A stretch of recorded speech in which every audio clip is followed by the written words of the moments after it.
So I hear a lot of people talking about gaming anxiety, the idea that their backlog is so overwhelming that they just don't know what to do and they just can't handle it. And I thought, I've been hearing this a lot lately. I've heard this from a number of different YouTubers that I follow and really appreciate.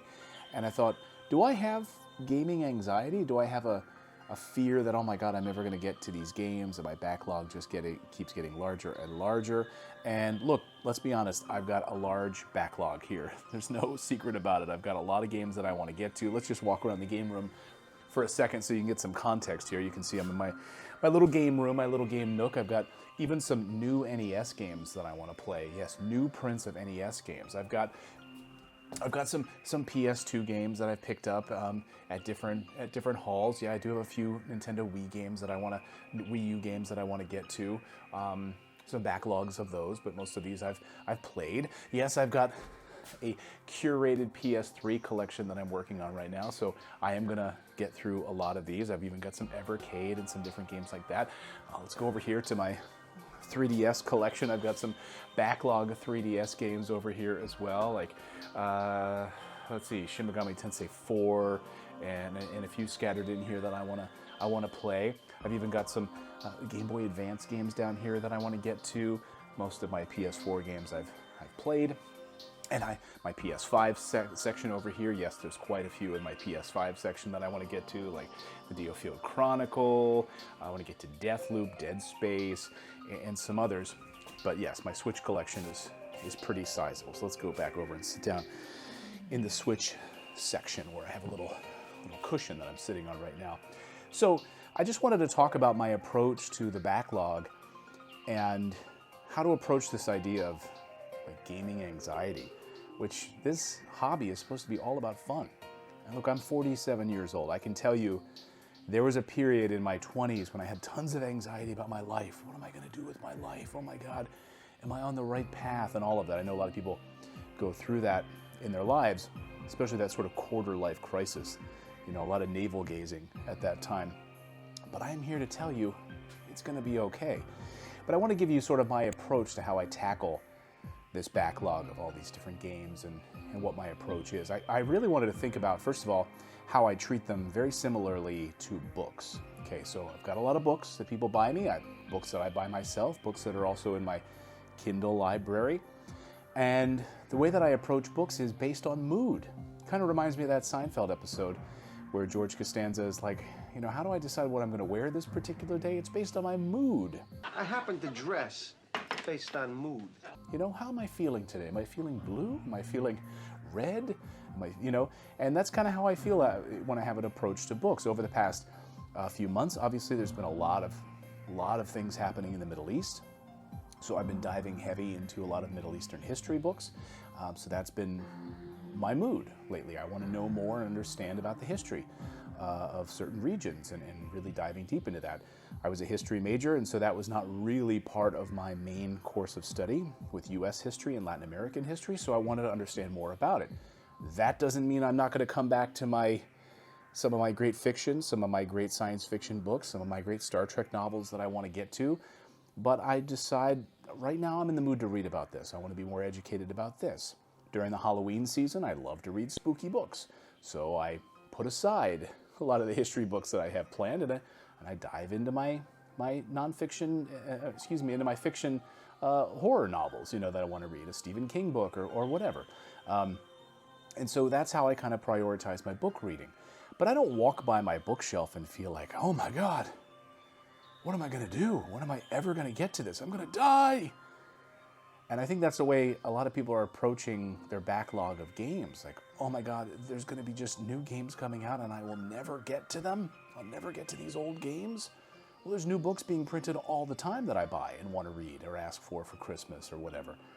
But I'm still going to go back and read classics, and that's the way that I approach my games. And so one of the things that I do is I like to, first of all, catalog all of my games so I know what I'm working with. Back when I was heavily in debt, back in my 20s, I said, all right, I had to have like a come to Jesus moment and sit down. I had to put all of my debt down on paper. I had to write it all out. I had like 4 or 5 different credit cards from college and all of that craziness, and I wasn't making any money in my career when I was first starting out. And oh my God, it was bad, right? So I had to write it all down. And I think that's the way to approach anything. You've got to know your numbers. So I use an app called CLZ. I've been really enjoying this app quite a bit. It uses a barcode scanner right on your phone, so you can pick up a game and just scan it right in to your phone. And that's been great. There's also a website called backlogged.com, a great website. You can go in and put all of your games in there so you know what you're working with, and you can create a list, a backlog list that you can tackle and take on. Emily over at Orbology has a spreadsheet that she built, and she's kind of a spreadsheet nerd like my wife, which I really appreciate. I'm not a spreadsheet person at all. Like, I use them, but I'm terrible at them.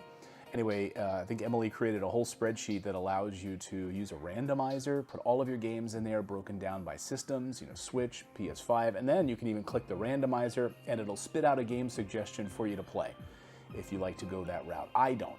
I personally like to feel what mood I'm in, and then I'm going to play a particular game. But that's a great option for you, and it's a free spreadsheet where you can put all of your games into.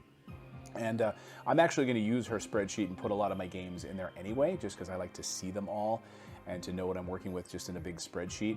You can actually do that with the CLZ app as well. You can actually spit out a CSV file, so you can catalog everything using the barcode scanner on your phone, and then spit out a CLZ file that you can import into Google Sheets, so you can see all of your games right there that way. However you want to do it, you can do it either way.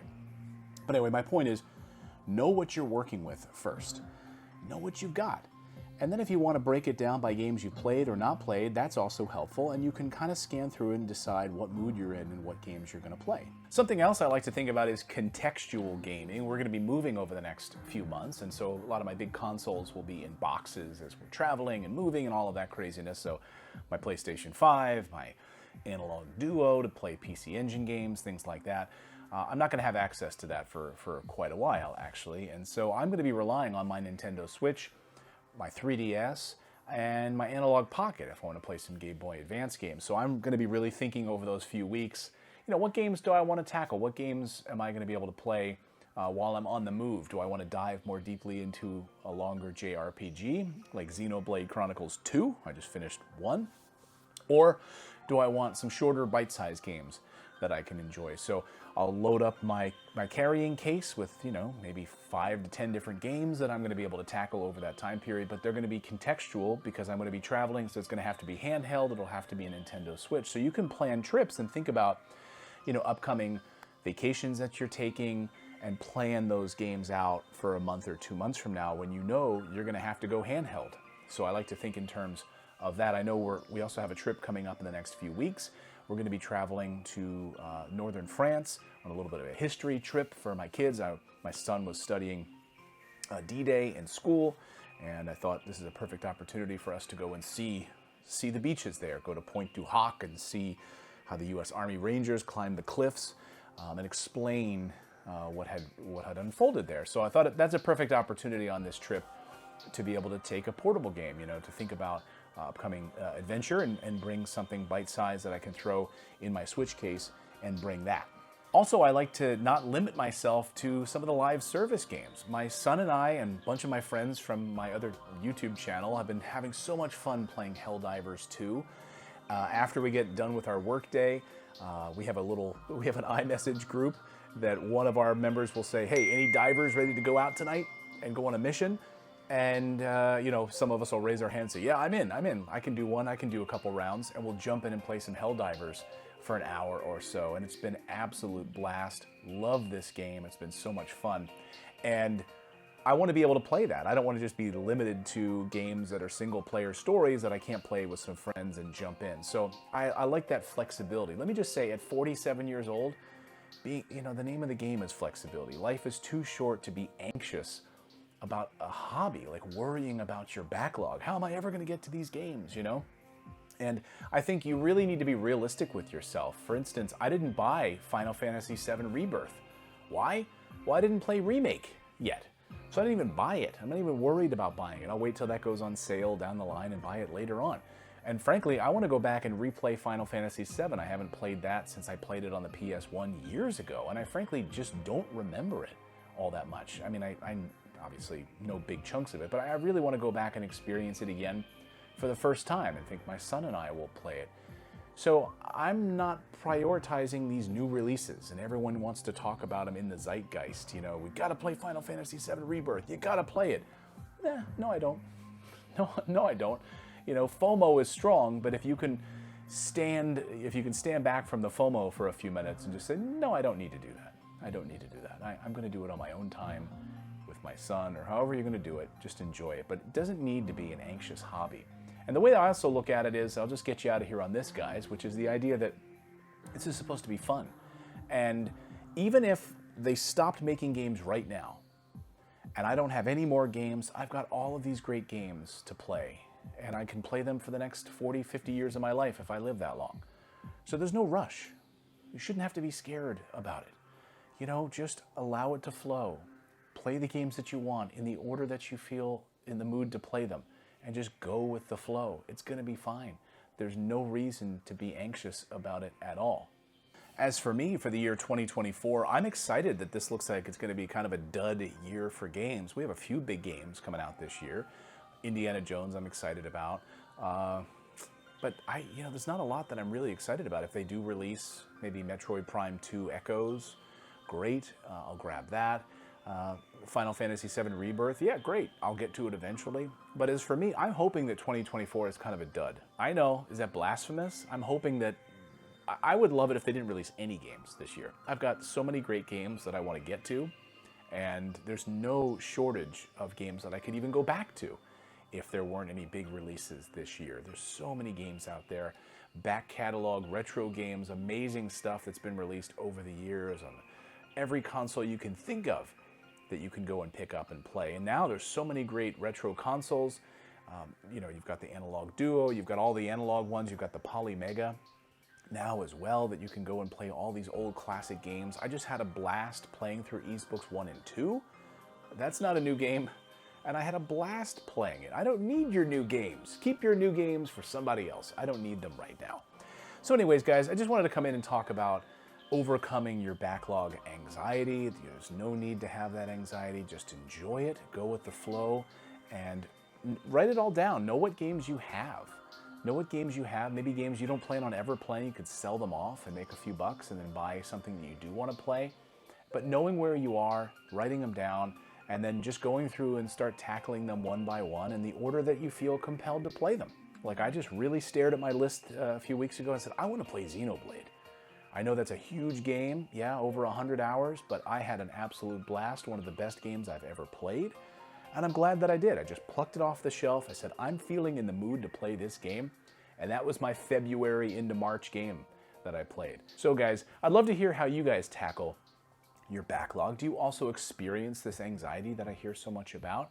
And drop me a comment below. Thanks for subscribing, and we'll see you next time, everyone.